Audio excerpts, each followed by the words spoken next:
my name is Susanne Evans and welcome to the ChangeStories podcast. This is a podcast for people who are interested in creating change, whether that is within organisations or for individuals. In each podcast episode, I will have a conversation with someone about their work to share their story. Each story and conversation will provide you with ideas and inspiration for your own organisation or for you personally. To find out more about each episode, including further reading, and to share your change stories, go to www.changestories.co.uk. Hello and welcome to the Change Stories podcast. My guest today is Dr Tammy Watchorn. Tammy has a huge breadth of experience, knowledge and resources for leading change, with her focus being on people and behaviours over process and methodology. Her approach is story-based, interactive, can be applied immediately and the learning sticks. It's practical, it works, and she can prove it. Tammy, thank you so much for joining me today. Hello, thank you for having me. I feel like there's such a good match between the stuff that we talk about. So people, not process, storytelling. I'm wondering why I waited so long to have you on. Well, it's great to be here. Well, thank you for coming along. I'm a huge fan of your books. I'm going to wave them here so that the people watching on video can see. When I read the first one, I was so inspired and amazed by it because it was so different to anything that I'd read before in the change field, because it's like a game, isn't it? You work your way through it.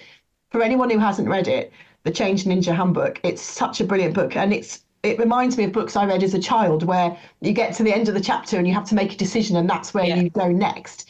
Where did you get the inspiration from for writing the book in that way? I don't know. So I left the NHS after 17 years trying to lead change, strategy, innovation, all that big stuff.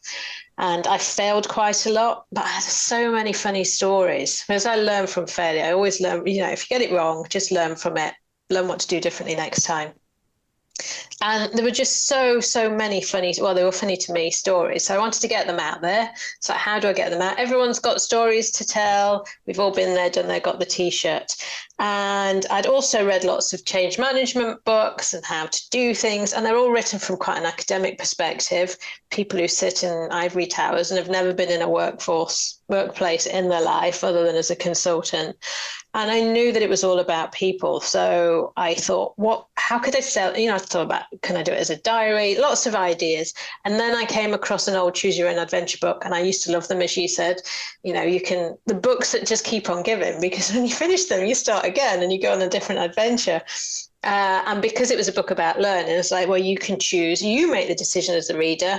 Am I going to challenge my boss, or am I just going to do what they ask me to do? And you will get the learning of how to approach that differently and what maybe the best method is to do differently next time. So it's up to you what you do in the book. You might die if you make the wrong decision, but it's a book, so you can start again, just like with a video game. I also know that gamification works. So when, everything we do is gamified. And if we can apply that gamification to learning, then it's much more likely to stick, combined with funny stories. The characters are all generic characters that we all know. So you'll definitely be able to name all of the characters as people and that can help the learning stick as well, because you can stick names on them as you go through. So I'm not really sure. It just sort of landed one day, and then it became really, really easy to write because I knew the format of it. That's so interesting, because I think my own experience of writing was quite similar. So I sort of had an idea, procrastinated about it for quite a long time.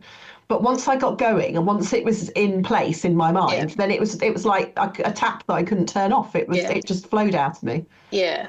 So it's all in there. It's just finding the route out, isn't it? Yeah. Yeah. And I love the practical nature of it. We were speaking earlier before we started recording the podcast about that's what we wanted to create. And for me, it's full of stories, which I love, but it's also full of tools and things that you could take and use straight away. Was that your intention when you wrote it, to create something like that? Yeah, part of my journey was learning from Professor Eddie Obeng, who features in the book, and his tools, because I'd implemented into the health service and they worked. They're pretty simple to use. So anybody can read the tool, read the story, and pick it up straight away. They're hard to implement because you need to be quite disciplined to change how you do things. So you're sort of challenging your own thinking and your own learning up to now, because you've got tools and they work. These tools work better. They work more effectively, they're quicker, so I saved an awful lot of time using them. So I definitely knew I wanted to include those because that was my learning, and I wanted to help other people get access to these tools in an easy to access way, that they can start using them with their teams and then start to spread those tools quite quickly, because as soon as you see how effective they are, you would want to use them. But we've all got bunches of tools and we all got bunches of learning courses and read lots of books, and it's hard to make them stick in. So attaching them to the story really can help that, because you'll remember the story that goes with the tool. Yeah, definitely. And is there one in particular that people say to you, this is the one that made the biggest difference in my practice? Or is it people like all of them? I'm just wondering, I'm just nosy really. Yeah, I'm not sure they say. The biggest impact tool is a tool called IDQB. And I teach it to people, and I say, if you'd learn nothing else from me, learn this tool, because it gets turkeys to vote for Christmas, which is quite apt this time of year. If you have a difficult person that's disagreeing with what you're trying to do and they're really really digging their heels in, it gets you to a solution really quickly. So the IDQB stands for what is the issue you're trying to fix? What is the data you know, and what is the question you're going to ask them?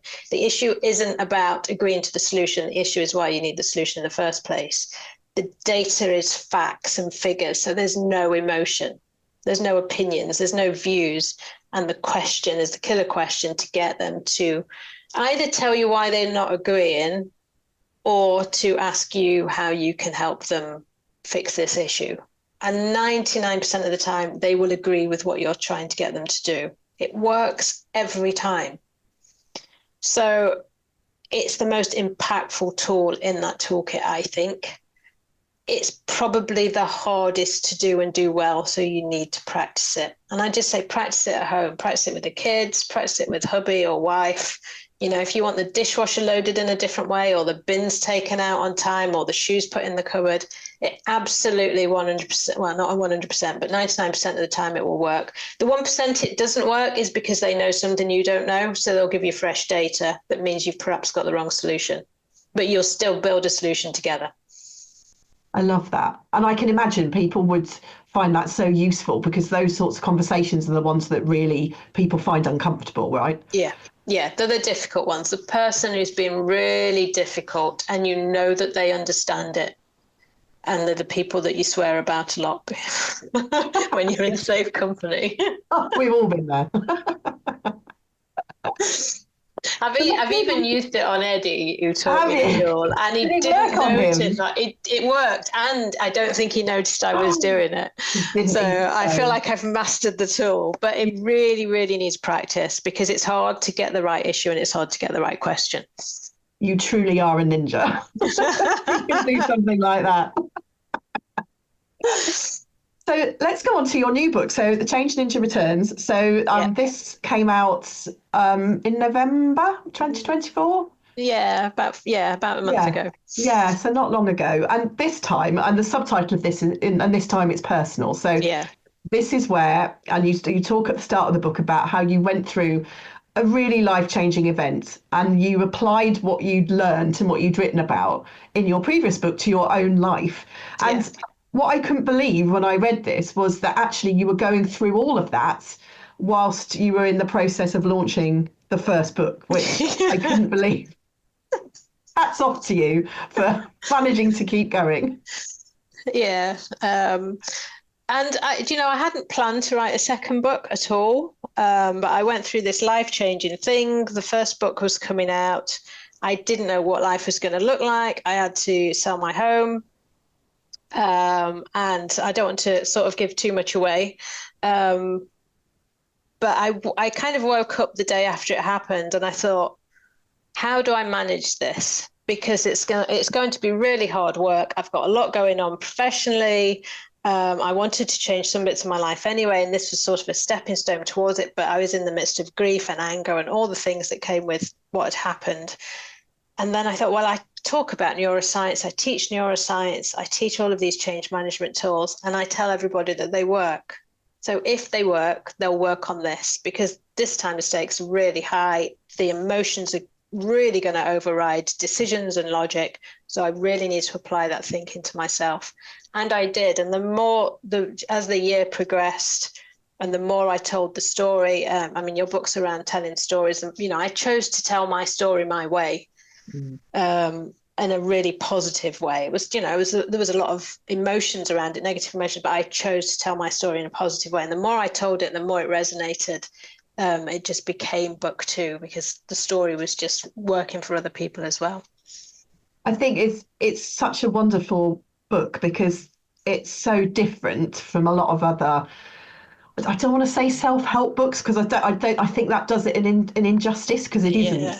And you make that point. Self-help book. You make that point very clearly in it, but it's like a manual for life is how I read it, and that you could pick up and use either all the way through and work your way through it, or, and you do this really helpfully in it, pick out bits where you're facing a particular problem, and then there's tools in there. I think it's a wonderful book and a great service for people, I think, is how I see it. And there's a lot in there that I will definitely be using.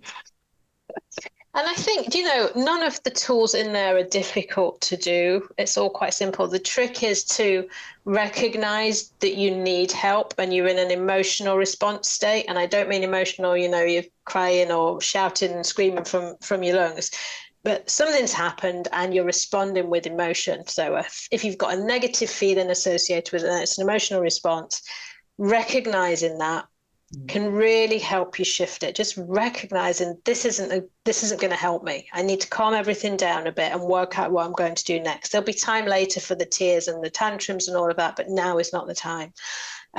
So being able to understand that and recognize it, and then have a little tool that you can apply immediately to your situation, could just get you past that hurdle initially, and that will just quieten everything down to some degree. It will allow you to make much better decisions about life. And I didn't want it to be a self-help book, because I don't think it is. No. But it was more my recognition that we have all of these tools and skills, and we quite often forget to use them because we've learnt them in a different situation. We've perhaps learnt them in the workplace. We know how to deal with difficult people at work.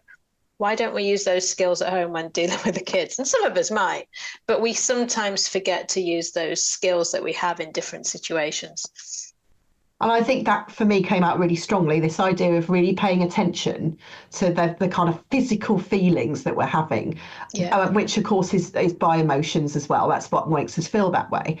And how we have the power to change how we feel by telling ourselves a different story. And I think that's so powerful, and one that people don't necessarily realise they can do. We all think our life is our life and our thoughts are our thoughts, but we can frame it differently, we can think about it differently, and it's so powerful in creating change. Yeah, and it's hard to do, because it's easy to listen to what the brain's telling you, and this is really, really awful. And it's really hard on a daily basis, if you're going through a really difficult period, to focus on, I can change this story. I can tell this story in a different way. And I suggest to people, write it down, write it with a pen or a pencil, because you start to build up that muscle memory of it. Say it out loud, even if you're just saying it to yourself. The more you repeat the story the way you want to tell it, the more it will become real to your brain. And it will just reduce some of that impact. You're still going through a really difficult situation, but you probably can't change what's causing it. It's probably an external stressor. So this isn't the cure, be all and end all for everything.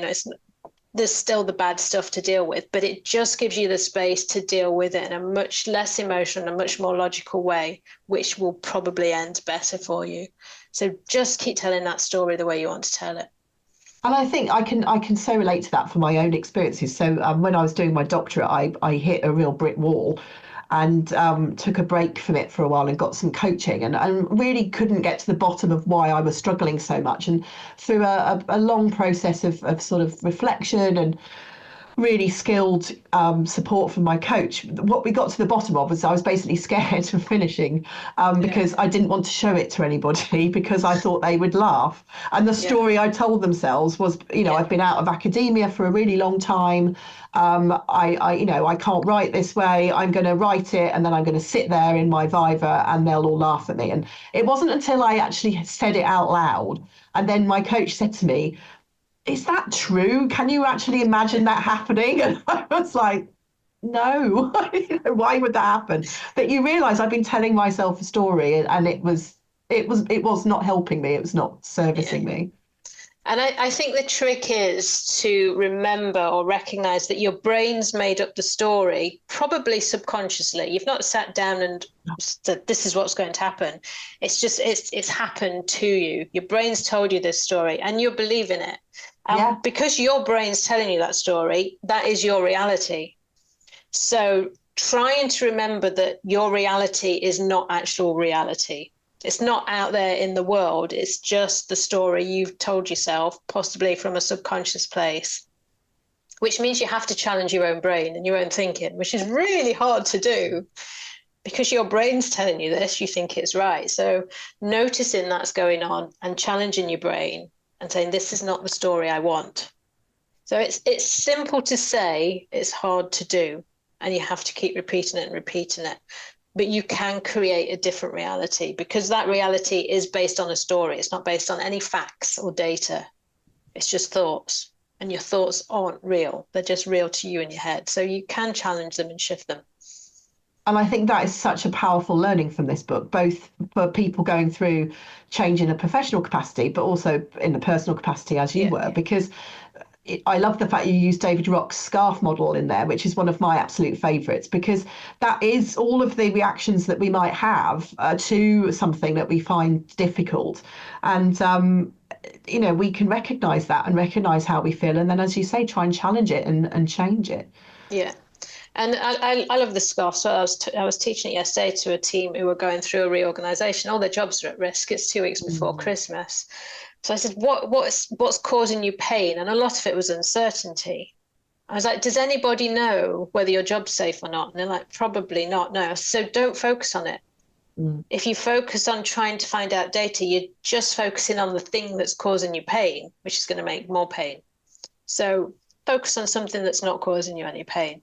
And none of them had relatedness, which is one of the domains in the scarf profiles. They just agreed they would meet for coffee after and just sort of boost each other along with it. And sometimes that's all you need. You're just taking yourself away from the thing that's causing you pain. If something was causing you physical pain, if you burnt your hand on something, you wouldn't keep touching it to see if it's still hot.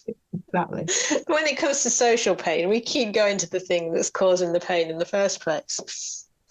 Yeah, it's one of the things I love about that model, because I think it really helps people explain and think through why they're finding it difficult, because uncertainty is such a big thing, but you feel uncertain for lots of reasons. And I think it's a lovely model. I use it a lot in my work as well. I think it's brilliant. Yeah, I used it a lot when I was going through the big change, just to get past the big hurdle of what does life look like now. And it was probably about 2 months of really focusing on using it. And when I came to the other side, all of the uncertainty had gone, because the life had just unfolded with the things I was doing instead of thinking about how do I make this certain. So it's like magic, but you have to apply it and consciously apply it. It's simple to do, but not easy to do. And it's that noticing, isn't it? Noticing when you're starting to feel this way, and then having that consciousness to use some of the tools on yourself. And I think to begin with, you won't do it consistently, I imagine, but it's something that becomes more consistent with time. You write in the book about habits and creating habits, and I think that, that's so important. Yeah. And, I'm moving house next week. I've had days where I've been like, I was like, wait a minute, I'm the change ninja. So I pause, think about it, do the breathing, write my list or whatever it is, whatever tool or whatever's making me feel anxious, and it just quietens down. The stuff's still there to do, but it quietens down that feeling of panic. And that's where you're trying to get to, because if you panic you can't make decisions. And I think the other thing that I really loved in the book, one of the many, was this idea of having small manageable steps to take you from one place to the next. So that overwhelm of, and this time of year, we're recording this just before Christmas. People do get overwhelmed, lists and shopping and visiting and all that sort of thing, and it feels huge. And I really like that idea of just do something small and tiny that will take you in the right direction. And I know when I came to your book launch, you talked about how in the immediate aftermath of the very difficult events you experienced, you took yourself out for a walk because that was what you needed to distract yourself. And I think that was so powerful for me, and that story's really stuck with me as, just do something that moves you in the right way. Just do something. Yeah. And the overwhelm, it can make us procrastinate. And the lists, when you look at all of the things you have to do and then you go and switch the TV on. Yes. Oh, yeah. Because it's too daunting, and probably just put the list to one side. Don't even do anything on your list, but doing something small, ticking it off, it will give you the sense of achievement when you've done it, cleaning out a cupboard, whatever it is, going for a walk. But if you can do something physical, that physical movement tells your brain that you're physically moving forward. So it feels like you're moving forward with the big thing that's daunting, even if it's completely unrelated, because you'll get all of the right neurotransmitters that are telling you that you've made a step and you're making the right step and you're moving in the right direction. And that will energize you and motivate you to do the next step. And then do a few of those things, then come back to your list. And you'll find that your list starts to chunk down. Okay, I'm just going to write all the Christmas cards and take them to the post office. Or I'm going to go on Amazon or whatever it is and do all the Christmas shopping and just get it delivered.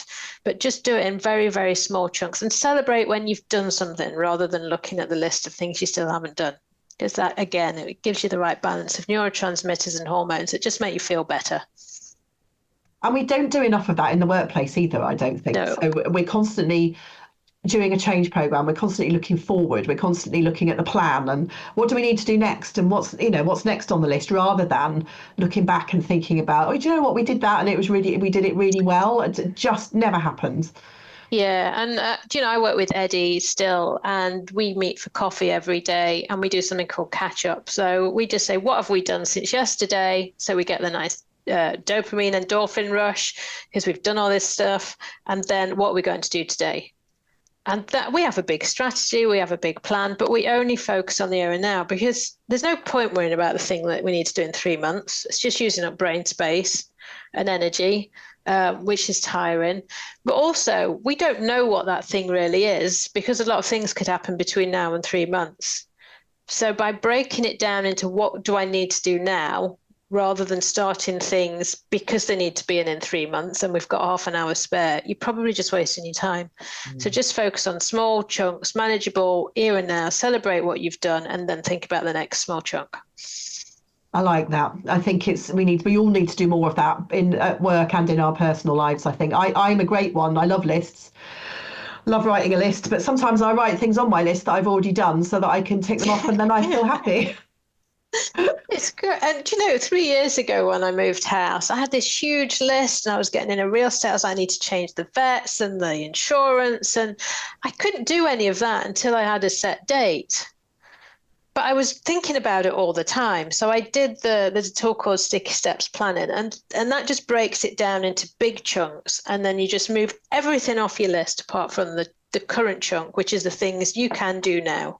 Organize the removal van. And it just shifts how you feel instantly. It just gets rid of that panic of all of that stuff in the future that you need to do that you can't actually do. And it's taking up brain space.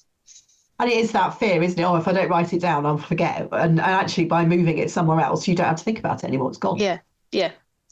So it's all little tricks to trick your mind. It's all little brain hacks. Of this book I loved in that you've got stare, which is your kind of the structure. You've got a story about the thing that you're talking about, then the tools. Then you talk about application, then there's some insights, and then there's a space for reflection. And I think it's similar to your first book in the fact that everything has a story attached to it to make it sticky, but also to illustrate to people how you used it in your life. Yeah, I think that's something Eddie's taught me. But thinking back to school and teachers that were great, the teachers that were good always told you stories, and then they would teach you what they were teaching you. And a lot of learning is, here's a tool, now this is how you might use it. And it's the wrong way around because you've not heard anything about the tool. So tell a story and then explain how you've applied the learning and the tool in the story. People will remember the story. The IDQB thing I talked about earlier, I used a story about ice cream. And for those that have been on a course with me, and I say IDQB, and they're like, remind me again, it's like the ice cream story. And all they need to remember is ice cream. And then they'll remember the story and how to use the tool. And stories absolutely do work for learning. Yeah, I mean, you're preaching to the converted here. So Yeah. I think it's most of the people listening to this podcast will be fans of story. It just works. The brain likes them and it helps us remember them. And the more you can embellish and the emotions and the feelings, all of that really works to make it stick in your brain. So tell me about, in the book, you talk about how you decided to say yes to everything. Which, within reason, you do say within reason. That was a conscious decision that you made. You talk about it in the book. Was there a particular moment when you decided to do that? Was it something you'd thought about before? No, it was probably back to thinking about the scarf model and what was, I'd moved house to a place where I didn't know a single person. I'd never lived in the country before. And I just had no idea how life was going to look. I couldn't imagine it because I didn't know. I had no data to say it's going to be fine. I knew it would be fine, but everything was so uncertain. And I just realized I was trying to find things that mapped into my old life. But I'd consciously moved to a different place because I wanted a new life. I just didn't know what the new life would look like. And I thought the only way I can actually carve out a new life is to approach everything new. If I try and make it fit and have the same friends and try and do the same hobbies, it's just going to be the same, but without the stuff that I've lost. So the only way to really deal with that was to just, if somebody said, would you like to do X, say yes. And I say within reason, I don't think there's anything I said no to. And I did some things that took me beyond my comfort zone. I just said yes because I was like, well, and in that process, I met lots of amazing people. I discovered things that I loved that I would never have tried before because my brain would have said, you're not going to enjoy that, don't do it. I did some things I didn't particularly enjoy, but I enjoyed the process of finding out I didn't want to do more of them. So it was a very, it was a pretty amazing time, actually, looking back. And do you still apply that to your life or yeah, you do? Love that. Yeah. So again, this move, there's been the odd day when I've been like, eek, but mostly I'm just, it will be fine. It's in a completely different place. I don't know anybody there. A completely different life to what I've got now, really, in terms of location and all of that. And I know that it will be fine and it will work out and I'll make it work. So yeah, it's been a lot easier this time to make that big leap. Well, you've done it before, I guess, fairly recently, and it was fine. It was fine, and that was wrapped in a lot of grief and anger, and it was not coming at it from a good situation. This time, it's a little bit different, a lot different. But yeah, I'm really excited by it this time, and I've done lots of things. I went on a sailing course earlier this year. I would never have got. I don't really like water that much. Sailing was never, but I was asked if I wanted to go on a sailing course, so I said yes, and I had a great time. I was really inspired reading that because I think as we get older, we do become more set in our ways, don't we? And we have our circle of friends and we have the things that we do. And again, it's like a story we tell about ourselves, isn't it? Yeah. Or to ourselves. This is what I do and this is what I enjoy and this is what I don't like. And I think for me, I found it wonderful to think, wow, how amazing just to say yes to more things. And it's one of the things I read that I thought, yeah, that's going to be on my list of things to focus on in 2025. It's just, if you try and do new things, you'll look for things that you think you'll like. So you're just sort of doing more of the same with the same kind of people.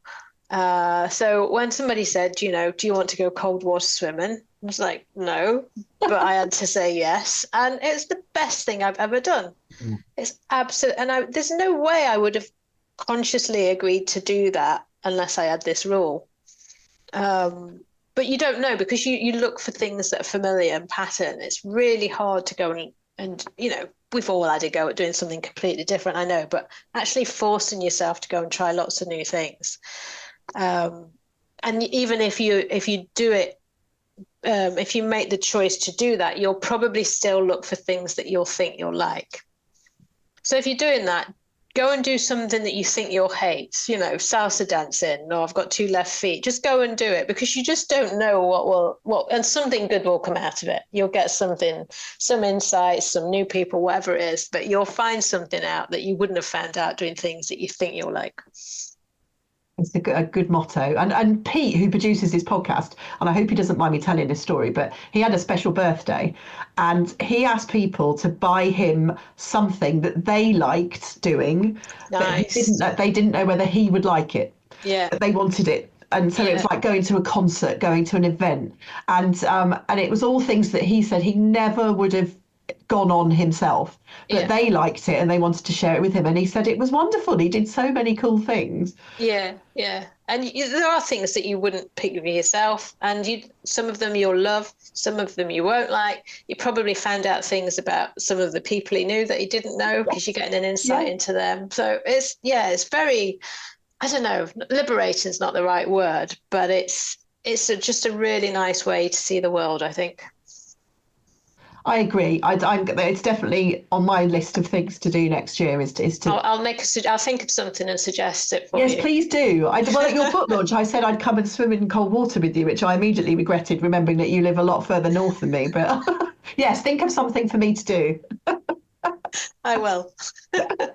So this book, your new book's been out for about 4 to 6 weeks. What kind of feedback are you getting on it at the moment? Oh, it's been really good feedback. Lots. I think it's just hitting a chord with a lot of people, and interestingly, a lot of men, which I wasn't sure if it would, based on the story and with it being quite personal, I wasn't sure if it would resonate as much with men as women, but it seems to be. And really nice feedback. And I've got some events that I recently launched, and I'm getting really good attendance to those, which is based on both books. So it's been busy. That's good. That's what you want, isn't it? It's for people to be reading it, but actually getting something out of it and some learning. And I think, it means I can now I can do teaching based on work and personal stories, because they're using the same tools, and it's allowing people to think, actually, I have some really good tools that I use at work that I could use at home, and vice versa. I can negotiate with the kids to do the dishwasher, so why can't I negotiate with my boss to do? So it's crossing that bridge, which again, I think it's quite easy to leave them in the separate places. But I think we have all of that learning and skills that we need to cross over. Yeah, I see it a lot in my work, actually, that people outside of work are great storytellers and will use story all the time, and yet they go into work and they immediately stop doing it. And I think it's almost like we have a view in our mind, another story we tell ourselves about how we should be in work, and telling stories isn't one of them for some people. And it's breaking that down to go, no, you can do it at work. It's just perhaps slightly different to a story you tell your friends in the pub, but you can use the same principles. It still applies. Yeah, absolutely. More stories. Yes, please. More stories all round. So, talking about more stories, what's next? You mentioned maybe a third book at your book launch. Is that still in your mind, or have you changed your mind? Yes, I do have a third book in mind. So I'm testing things out in various ways. I'm just going to say it's got zombies in it. That's all I'm prepared to share just now. So if you're a fan of zombies, how to kill the zombies. Wow. That sounds very, very cool. So it'll be a trilogy. Zombies in our lives. A trilogy of books. A trilogy. It felt like it needed to be a third book. Yeah. I hate to ask you the question, because at the moment when people ask me that, I'm definitely in that space where I'm like, no, I'm never writing anything ever again. But I'm sure that will wear off. I think when the ideas land, as you say before, once you've got the sort of format in your mind, then the story, and you've got the stories, they just fall out. So it's not the writing of the book that I find challenging. It's the editing and the editing and the editing. Yeah. And Yes. the editing. I did not like that. I've still not read the first book since it came out. I just can't face it. I know, I'm paranoid about finding a typo. Oh, there's a mistake on the first page of mine. I read that and I put it down. Yeah. I was like, how did that get past all the editing processes that we have? Someone said to me, because again, I was paranoid about finding a typo. I know I don't have a very good attention to detail. It's something I find very difficult. And so I really struggled with the editing process, both from a motivation perspective, but also just from finding it difficult to do personally. So I got very paranoid about typos, and then someone said to me, but that makes it more valuable, Susanne, because it's a first edition, and in the second edition you'll correct them. And I thought that's a good reframing of that story. It's a very good reframe. And there's that things can be good enough. Exactly. Ninja's all about it's good enough. We spend too much time trying to perfect things and get everything, dotting the I's, crossing the T's. You can read it. It makes sense. Exactly. Let's just be forgiving. Oh yeah, I've said to everyone, if you read it, you find a typo, contact the publisher. Don't tell me.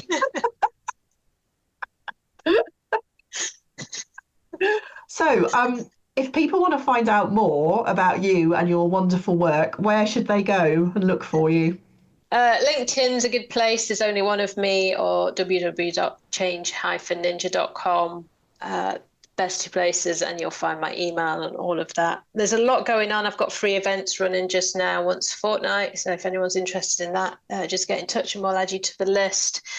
I've got a retreat that's been tested. So I'm hoping to launch that next year for anybody who's going through big change and wants to get away and really focus on it for a couple of days. Might go somewhere warm. We'll see. So there's a lot going on. So yeah, just get in touch and I can share the ninja stuff. Thank you so much. It's been so much fun talking to you. I've been a fan of your work for a long time, so it's a real pleasure to talk to you finally on here. And you. And I realise I say stuff and so quite a lot through that. Always learning. But it's been great to chat. I've really enjoyed it. Thank you. It has. Thank you so much, Tammy. All right. Take care. Thank you so much for listening to this episode of the Change Stories podcast. I love this conversation and I hope you did too. Thanks as ever to my wonderful guests and to Pete Morgan at Monkey Pants Productions for making the podcast sound amazing. If you want to find out more about this or any other episodes of Change Stories, go to www.changestories.co.uk where you will find all the episodes and show notes. If you have enjoyed listening, please rate and review the Change Stories podcast on your podcast listening platform. And do please let me know if you have ideas or requests for future episodes. You can contact me and find out more about change and storytelling on my website, www.feldsparconsulting.com. Thanks again for joining in with the Change Stories conversation.